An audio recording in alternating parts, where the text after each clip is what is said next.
다섯 번째, 여섯 번째 토픽을 오늘 다룰 예정입니다. 역시 요절은 로마서 1장 17절입니다. 복음에는 하나님의 의가 나타나 믿음에 이르게 한다. 기록된 바 오직 의인은 믿음으로 말미암아 살리라 함과 같으니라. 그래서 오직 의인은 믿음으로 말미암아 살리라. 은혜, 구원이 은혜로 말미암은 것이다. 나의 노력, 그것에 의존하는 것이 아니라 구원은 은혜로 말미암은 것이다 하는 것이 잘 드러나는 표현입니다. 그리고 이런 신앙 정신은 로마서에서 비로소 있는 것이 아니라 이미 구약에, 그것도 창세기에 이미 있는 믿음으로 아브라함이 하나님을 믿으니 이를 그의 의로 여겼다. 그러니까 믿음으로 의롭다함을 받는다. 천국에는 누가 들어가느냐? 의로운 자가 들어간다. 죄 없는 자가 들어가는 게 아닙니다. 의로운 자가 들어간다. 사죄, 칭의라고 말하는 것은 사죄, 죄사함 받고 죄 있는 자가, 지옥 갈 자가 지옥을 면하는 것이지, 사죄 받았다 해서 천국 가는 건 아닙니다. 반드시 의가 있어야 되는데 그게 칭의죠. 사죄와 칭의. 그럼 이 의는 누가 행한 의냐? 예수 그리스도 우리 주님께서 행하신 그 의를 예수 믿는 자의 것으로 여겨주신다. 전가라, 의의 전가라. 오직 의는 믿음으로 말미암아 살리라 함과 같으니라. 지난 시간에 이제 이 주제와 관련해서 그래, 오직 의는 믿음으로 말미암아 산다. 그게 끝이 아니라는 겁니다. 믿음으로 말미암아 사는데 예, 그 자세로 주어진 일생을 살아간다. 이제 그걸 이제 다른 표현으로 성화 이렇게 표현을 한 것이죠. 자, 지난 시간에는 종교개혁 신앙 전통에서 있는 우리들로서 우리 시대의 문제점을 드러내고 그 해결책을 모색하고자 샬롬나비에서 발표한 성명서 6주제 가운데 네 번째를 살펴보았습니다. 자, 네 번째가 뭡니까? 이게 개혁신앙의 본질이라. 뭐가? 믿음으로 구원받는다. 믿음으로 의롭다함을 받는다. 칭의죠, 칭의. 한 번 구원에 끝나지 않고, 그래서 한 번 구원에, 내가 믿었기 때문에 난 구원받았어. 한 번 구원에 끝나지 않고, 매일의 삶 속에서 인격의 성숙과 성화로 나가는 것. 이게 종교개혁 신앙의 본질이다. 마치 세례 받은 것으로 끝나지 않고 계속해서 성찬에 참여하는 그런 자세로 사는 것. 이제 한 번 구원에 끝나지 않고 매일의 삶 속에서 인격의 성화와 성숙과 성화로 나가는 것. 자, 지금까지 그 성명서의 6주제를 말했는데 대충 눈으로 보시면 다음과 같습니다. 그러죠? 종교개혁 신앙만이 이 시대의 데이터 종교의 도전을 극복할 수 있겠다. 지난날 배운 그 내용과 흡사한 것인데, 이 한국교회는 칭의신앙, 그죠? 칭의신앙. 그러고 나가서 전인적 성숙의 이런 종교개혁 영성. 이게 이제 종교개혁의 전통이 있으면 당연한 것인데, 이것과는 다른 교권주의, 반지성주의, 이런 대로 가 있다. 그래서 돌아서야 된다. 그 이야기죠. 그리고 지난 시간에는 한국교회 일부에서는 공교의 사유와 금권주의, 구체적인 한국교회 문제를 지금 스스로 드러내는 것입니다. 교회 임직헌금 관행 이런 부분에 대해서도 우리도 이제 거기서 벗어나는 그런 지금 훈련을 하고 있는 겁니다. 그리고 지난 시간에 한 번 구원에 끝나지 않고 매일의 삶 속에서 인격의 성숙과 성화로, 이게 이제 두 번째하고 네 번째가 서로 만나죠. 그리고 다섯 번째, 여섯 번째가 바로 이런 내용입니다. 근데 오늘 우리는 이 바로 다섯 번째, 여섯 번째 요점을 살펴보고자 합니다. 이걸 한꺼번에 묶어서 조금 길어질 겁니다. 다섯 번을 보시면, 그럼 종교개혁 신앙이란 뭔가? 각자에게 주어진 그 삶의 자리, 그걸 떠나 어디로 따로 가는 게 아니다. 그 이야기입니다. 세상을 떠나 그 면이 있다는 거죠. 그러나 세상 속에서 한편으로 세상을 떠나고 다른 한편으로 세상 속에서 성실하게 살아가는 이런 자세가 참 쉽지 않는 거죠. 한편으로는 세상에 대한 미련, 세상에 대한 욕심, 세상에 대한 어떤 그걸 버리는 거죠. 그걸 세상을 떠나 이렇게 표현했어. 그렇다고 세상을 완전히 떠나버리면 그건 성경적인 신앙이 아니다. 그 말. 그 바로 세상 속에서 하나님의 백성으로 성실하게, 그죠? 그래서 마치 칼날 위를 걷는 것과도 같다. 이렇게 표현을 한 것입니다. 비유죠. 여섯 번째는 종교개혁의 십자가 영성, 그리고 권력 욕망을 내려놓는 그런 영성, 영성을 이렇게 표현한 겁니다. 한국 교회는 바로 이런 영성을 매일 실천해야 한다. 자, 먼저 다섯 번째 요점을 봅니다. 함께 읽습니다. 그 첫 두 줄, 종교개혁 신앙은 세상을 떠남과 세상 속의 성실이라는 칼날 위를 걸어가는 것이다. 사실 이런 그 신앙을 천명하게 되는 것도 물론 성경의 그 정신이 그러하지만은 또 최근에 어떤 독일 종교개혁 신학, 종교개혁 그 신앙을 이어가는 신학자 본헤퍼라는 분, 본헤퍼. 독일의 종교개혁적 목사님 본헤퍼. 그의 저서 윤리학에서 이렇게 표현했습니다. 세상을 등지는 그리스도교는, 기독교는 부자연스럽다. 그리고 비이성적이다. 자칫 오만에 빠진다. 그리고 자기가 행하는 그 자기 의에 빠진다. 무슨 말씀인지 알겠어요? 상당히 생각을 해봐야 될 거죠. 세상을 등지는 기독교.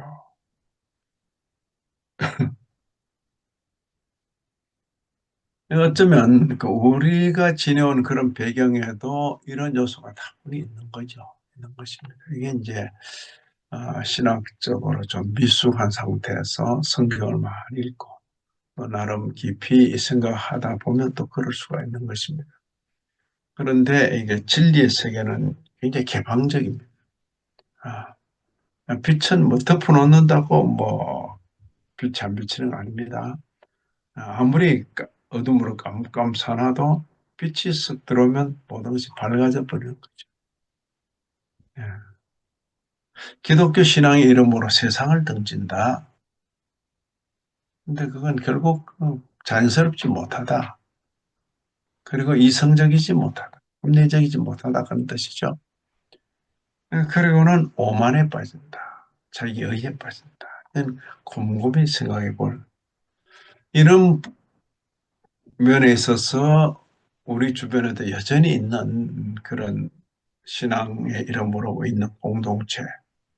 되게 이제 이단, 열심 있는 이단. 그지?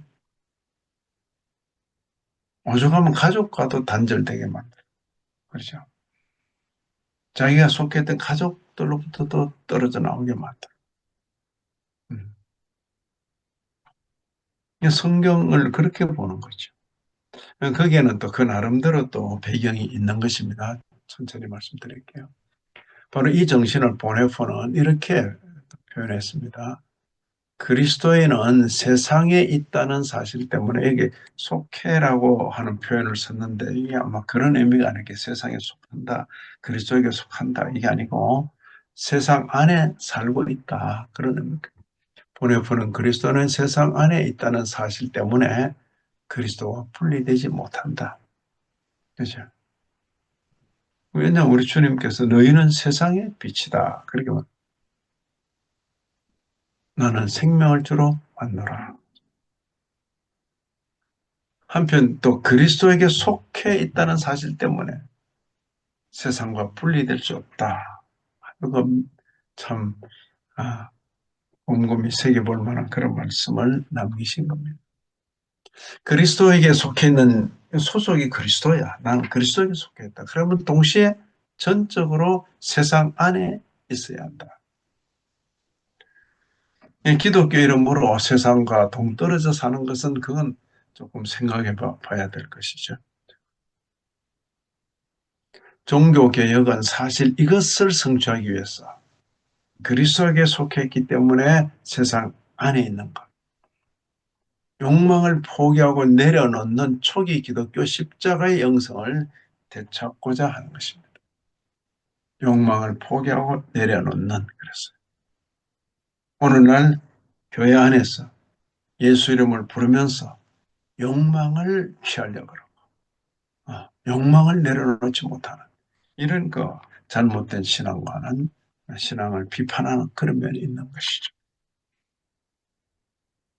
이렇게 한국교회를 스스로 비판적으로 보는 것입니다. 그동안 한국교회는 급진적 이원론으로 세속을 이겨내려고 몸부림쳐 왔다. 하지만 실패해 왔다. 급진적 이원론 이런 표현을 써요. 타협의 여지가 없는 상당히 급진적인 그런 이원론이다. 이렇게 본 거죠. 이런 면에 이단들이 앞장서고 있고, 그리고 참 죄송스럽지만 순복음이라는 그런 그 복음 형태가 바로 상당히 이원론적이죠. 뿐만 아니라 열심 있는 한국 자생적인 그런 경건한 신앙 공동체도 이런 면이 여실히 보이는 것입니다. 이 급진적 이원론은 급진적 해결책이다. 좀 포기해버리면 되니까. 없는 듯이 여기면 되니까. 마치 세상에 있으면서도 세상을 없는 듯이 여기나. 근데 너희는 세상에 빛을 했는데. 네, 급진적 이원론은 급진적 해결책을 놨는데 이 급진적 해결책은 뭐 문제가 해결된다기보다 도리어 이중적인 분열을 경험하게 된다. 거짓 승리감에 도취된다 그랬어요. 거짓 승리감. 자기만의 세계에 갇혀가지고 소위 정신승리라는 게 정신승리. 이 신앙과 관계에서 정신승리가 많아요. 저는 자라면서 쭉 이제 뭐 북한 체제는 저와 평생 같이 가는 것 같아요. 그리고 또 우리가 받은 그 신앙 정신이 상당히 강해요. 전에도 탈북자들이 생기기 전에도 그런 생각을 했는데 탈북자들이 와서 증언하는 말을 들을 때 더 그런 면이 있는. 이거 북한에서 가르치는 주체 사상이라는 것 하나님 대신에 김일성 그 가게를 넣어놓은 거. 그죠? 지금이라도 그 김일성 자리 대신에 하나님을 넣으면 뭐 기독교 신앙과 다를 바가 없다. 그렇게 말할 정도로 유사 종교가 돼버리고 거기에 나오는 것이 정신승리죠. 정신승리. 정신적으로. 그죠? 이긴다. 자기 만족. 거짓 승리감에 도취되기에 삶의 현실에 발을 딛지 못하거나 거꾸로 아주 쉽게 타협하게 되어서 이중적인 분열을 여기 급진적인 이원론, 급진적인 해결책, 이중적인 분열 이런 표현을 쓰고 있는 것입니다. 급진적인 이원론은 뭡니까? 영적인 것, 육적인 것. 그걸 나눠버리고 어떤 것은 전부 육적이라고 치부해버리는 거죠. 종교개혁 이전, 종교개혁 당시에 중세의 정신세계가 이러하죠. 저 사제들은 영적인, 우리 같은 일반 인생은 육적인 것. 백날 해봐야 이건 땅의 것. 저 사제분들이 하는 건 한 동작이 참으로 귀한 것, 영적인 것. 그죠? 영적인 것은 귀한 것이고, 육적인 것은 아, 선한 것이고, 나쁜 것이고, 심지어. 그렇게 생각하는 것은 급진적인 이원론이라. 여기에 근거한 급진적인 해결책은 뭡니까? 회피하게 되는 거죠. 자기가 보냄받은 그 현장을 외면해버리고 회피하게 되는 거예요. 그리고 또 자기 식의 정신세계에 안주하고 소위 정신승리로 끝나버려요. 생각에 있어서도 나누어지고 현실에 있어서도 나누어지는 겁니다. 그걸 이중적인 분열이라 이렇게 표현을 했죠.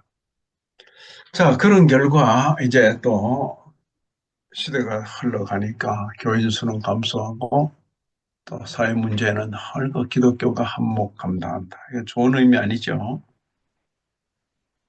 영지주의적 영육 이원론 그랬어요. 뭔가 신령한 이치를 깨닫고 도를 깨닫고 말씀을 깨닫는다 하는데 그 근거를 보니까 영지주의적 이원론이다. 영혼과 육체, 영적인 세계와 육적인 세계, 영혼의 세계와 물질의 세계, 영적인 세계는 좋은 것이고 물질 세계는 악한 것이다. 이런 식의 너무나 단순한 이걸로는 세속을 이겨낼 수가 없고 그것이 환상이었다 하는 사실을 우리는 충분히 경험해 왔다. 한국에 특별히 이 이단들이 많아요. 기독교 이단들이 참 많다고. 이제는 개혁신학의 본질로 돌아가야 할 때인 것이다. 이렇게 선언하는 겁니다. 지금 한국 사회 전반은 좌우, 그죠? 좌파, 우파, 그죠? 극좌, 극우, 극자를 붙여가지고 좌우의 칼날 위를 걸어가야 하는 이런 쉬운 일이 아니지만 그럼에도 우리는 이 길을 찾아내야 한다. 개혁신학의 본질로 돌아가야 할 때인 것이다. 이 좌우란 말은 영적인데 치중했어. 마치 자기는 육체도 없는 것처럼 그렇게 처신하는. 아니죠. 또 뭐 육체만 있는 것처럼 그렇게 온통 모든 종교 생활에 관심이 땅의 것이었다. 이게 기독교란 이름으로 함께 있는 겁니다. 공존하는 거.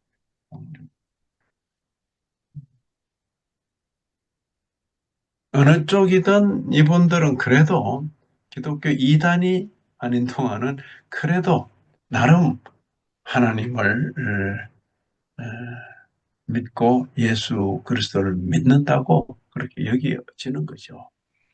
그러나 그 의식 세계가 영적인 것만 추구하고 혹은 또 물질적인 것만 추구하고 그러니까 영적인 것만 추구하는 사람이 물질적인 것만 추구하는 사람 보면 얼마나 참 그렇겠어요. 죽었다 기독교인가. 또 어떤 경우는 거꾸로도 그렇죠. 아니 아무 복도 뭐 달라고 하지도 않고 복도 받지도 못하면서 저렇게 신앙생활하는 것도 뭔가 거꾸로 서로 그렇게 생각하는 것입니다.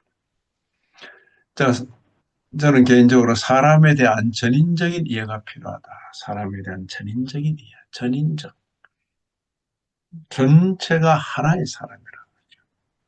음, 그죠? 제가 양복을 입고 여러분들 앞에서 설교할 때만 제가 아닙니다. 아, 처음에 우리가 여러 시간을 지내면서 양복 입지 않은 저의 모습을 많이 봤을 겁니다. 지금도 저 가까이 또 한 번씩 만나는 분들은 목사님 양복 입지 않고도 또 이렇게 에, 우리와 함께 있네. 상천리에서 여러 날 함께 있으면서 그런 면을 보고 실망한 사람도 있겠고, 목사님도 보통 사람이네. 사람에 대해서 영적으로만 보지 말고 그 육체와 함께 봐주라. 영혼과 육체로 구성된 사람입니다. 그런데 이 사람의 인격에는 영혼과 함께, 그러니까 사람의 인격에는 지정의, 지성, 감성, 의지, 이런 것이 함께 있어야 그게 온전한 사람이죠. 음. 사람을 말하는데 영혼만 말해서 안 됩니다. 육체만 말해서도 안 됩니다. 영혼과 함께 육체를 말해야죠. 육체와 함께 영혼을 고려해야죠. 사람에 대한 전인적인 이해가 필요하다 그 말씀입니다. 여섯 번째 요점은 한국교회는 종교개혁의 십자가, 그리고 십자가 영성, 그랬어요. 십자가를 바라보는 권력 욕망을 내려놓는 거. 둘 다 참 뛰어난 영성이 아니면 쉽지 않아요. 그죠? 누가 십자가를 원합니까? 누가 권력 욕망을 내려놓습니까? 그런데 종교개혁은 바로 그것을 기대했다는 거죠. 중세교회 행위구원 교리에 대한 반동으로 나왔던 이 신칭이 이 신 한자 표현에 믿음으로써 칭의 의롭다함을 받는다. 변혁과 개혁이라는 시대적 상황의 맥락에서 해석되어야 한다. 이런 내용이 있는데 이걸 오늘 우리 시대에 어떻게 이해하고 어떻게 적용할까 그 생각을 해야 된다는 거죠. 종교개혁에서 말하는 오직 믿음은 오직 믿음으로 살아야 하는 행위를 수반해야 하는 것이지 오직 믿음 그래서 행위는 아니야 그런 말을 하자는 게 아닙니다. 믿음을 말하면서 여전히 눈에 보이는 자본주의 욕망을 추구하는 실천적 무신론은 개혁신앙의 정신의 정면으로 위배되는 행위입니다. 실천적 무신론. 말로는 늘 하나님 있다 말하는데 실제 행위에서는 하나님 없는 듯이 살아가는 그 실천적 무신론이라 그렇게 말합니다.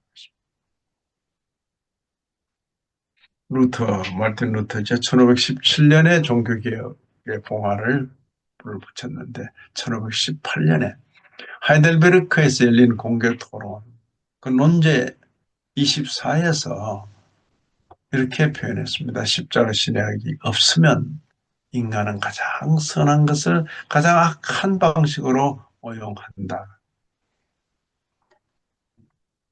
기독교 신앙은 어떤 것이냐? 자기 부정, 자기 희생을 살아내야 하는 것입니다. 기독교 신앙.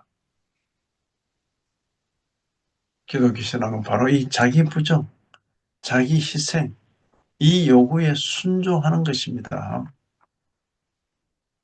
자기 부정은 간것 없고 자기 인정, 자기 과시, 자기 희생은 간것 없고 남을 희생시키고 남 위에 군림하려 하는 그걸 위해서 기도하고 그걸 위해서 철야하고 그걸 위해서 금식하고 이건 서로 다른 종교입니다. 서로 다른 종교.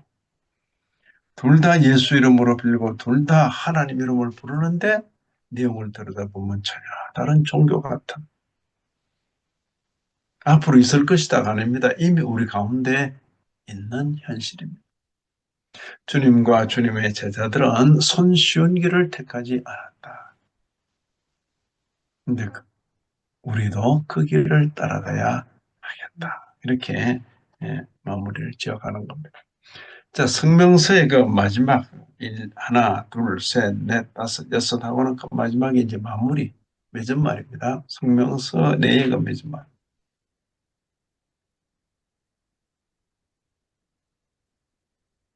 그때 1517년 500년 전에 일어났던 그 종교개혁 오늘날 만약 종교개혁이 일어난다면 제2의 종교개혁 이렇게 표현을 하는 것입니다. 제2의 종교개혁은 추상적인 신학적 이론으로 해결되는 것이 아니다. 그래서 삶으로 살아내야 하는 그런 영성이라.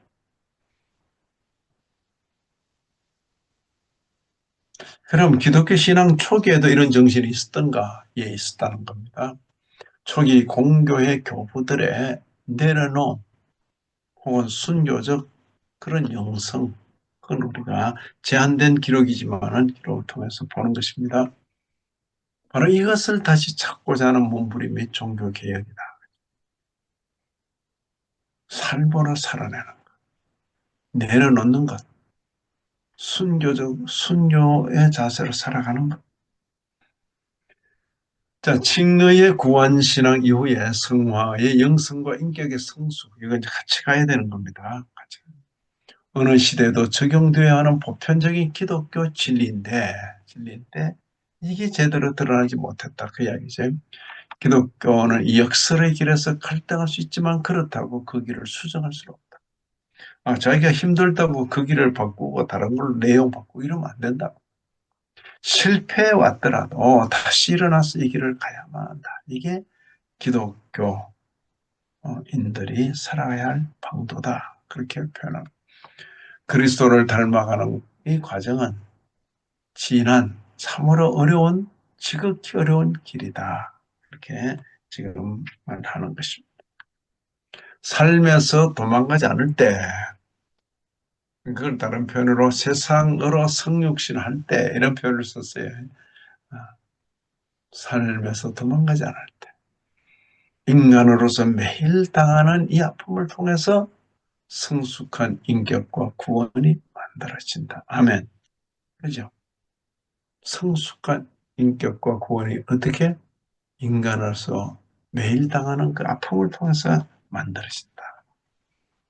종교개혁주의를 맞아 우리는 다시 한번 물질과 명예와 권력의 욕망을 내려놓는 십자가의 영성, 종교개혁의 영성을 되돌아보면서 그 길에 순종할 것을 다짐하는 계기가 되었으면 좋겠다. 이런 그 성명서인 것입니다.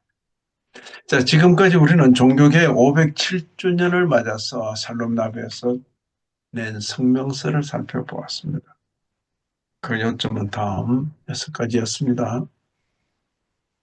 종교개혁 신앙만이 데이터 종교의 도전을 극복할 수 있다. 희망을 가지고 있는 거죠.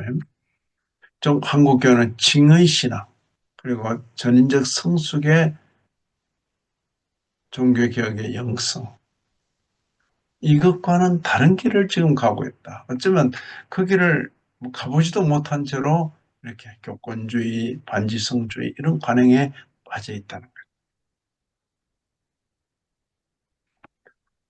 한국교회 일부에서는 공교의 사유와 지난 시간에 다룬 내용입니다. 금권주의, 임직헌금 관행에 대해서 매간 매직, 개혁신앙이라 했을 때 이신칭의 믿음으로 어렵다움을 받는다. 그죠? 이게 워낙 강하게 선포된 겁니다. 그래서 행위는 필요 없고 이렇게 넘어갈 수 있는 겁니다. 그렇지 않다는 것. 한 번 구원에 끝나지 않고 매일의 삶 속에서 인격의 성숙과 성화로 나아가는 것. 그리고 오늘 5째와 6째 한꺼번에 봤습니다. 세상을 떠나 그리고 세상 속에서 세상을 떠나는 것, 세상 속에서. 그리고 마지막 6번째는 십자가 영성, 권력 욕망을 내려놓는 그런 영성. 같이 가는 것입니다. 이런 내용을 귀담아 듣고 두 눈으로 정독한 성도답게 제가 이렇게 표현했어요. 저거 우리처럼 이렇게 자세히 읽은 공동체는 거의 없을 겁니다. 우리의 남은 날을 살아야 하겠습니다. 됐습니까? 음. 자, 이제 제가 보니까 이제 이런 성명서에도 너무 신학적인 용어가 이제 많이 또 있는 것 같아서 조금 저도 불편하긴 했습니다. 우리 성도님들 그래도 설명을 통해서 그 정신을 잘 잡으시고 우리 시대에 살아있는 성도로 살게 되기를 진심으로 기원합니다. 하나님 아버지 허락하신 말씀 가슴에 담고 우리 남은 날을 살게 하여 주옵소서. 예수님 이름으로 기도 올리옵나이다. 아멘.